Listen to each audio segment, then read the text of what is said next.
ये खबर KR मंगलम university द्वारा प्रस्तुत की गई है।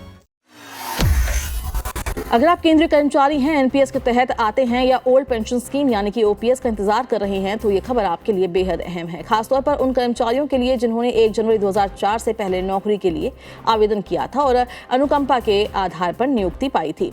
दरअसल council of scientific and industrial research यानी CSIR ने एक नया मेमोरेंडम जारी किया है। ये आदेश 7 जुलाई को जारी किया गया, जिसमें अनुकंपा के आधार पर हुई नियुक्तियों को CCS पेंशन नियमों के तहत शामिल किए जाने की प्रक्रिया शुरू करने की बात कही गई है। CSIR के अनुसार कार्मिक लोक शिकायत एवं पेंशन मंत्रालय के पेंशन एवं पेंशन भोगी कल्याण विभाग द्वारा 22 जून को जारी ऑफिस मेमोरेंडम को सभी CSIR लैब संस्थानों और इकाइयों में जानकारी, अनुपालन और आगे की कार्रवाई के लिए भेज दिया गया है।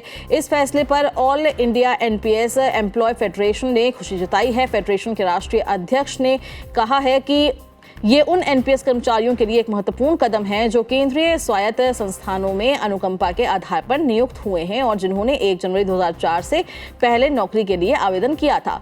उनके अनुसार CSIR ने इस दिशा में प्रक्रिया शुरू कर दी है और भविष्य में ऐसी व्यवस्था अन्य केंद्रीय स्वायत्त संस्थानों में भी लागू हो सकती है। हालांकि उन्होंने सरकार के सामने एक और महत्वपूर्ण मुद्दा भी उठाया है। मनजीत सिंह पटेल ने कहा कि डेथ और डिसेबिलिटी के मामलों में OPS और UPS यानी यूनिफाइड पेंशन स्कीम का विकल्प अभी तक केंद्रीय स्वायत्त संस्थानों में लागू नहीं किया गया है। उन्होंने केंद्रीय कार्मिक और पेंशन मंत्री डॉक्टर जितेंद्र सिंह से इस लंबित मुद्दे पर जल्द निर्णय लेने की मांग की है, ताकि संबंधित कर्मचारियों और उनके परिवारों को समय पर पेंशन सुरक्षा मिल सके। ये पूरा घटनाक्रम ऐसे समय में सामने आया है जब 8वें वेतन आयोग को लेकर भी केंद्रीय कर्मचारियों और पेंशनर्स की उम्मीदें बढ़ी हुई है। कई कर्मचारी मानते हैं कि वेतन संशोधन के साथ साथ पेंशन से जुड़े लंबित मामलों पर भी सरकार को प्राथमिकता से निर्णय लेना चाहिए। फिलहाल ये ध्यान रखना जरूरी है कि प्रक्रिया CSIR द्वारा अपने संस्थानों में संबंधित मेमोरेंडम के अनुपालन के लिए शुरू की गई है। इन सभी NPS कर्मचारियों के लिए OPS लागू होने का फैसला नहीं माना जा सकता। आगे क्या बदलाव होते हैं, ये सरकार और संबंधित विभाग के आगामी निर्णयों पर निर्भर करेगा।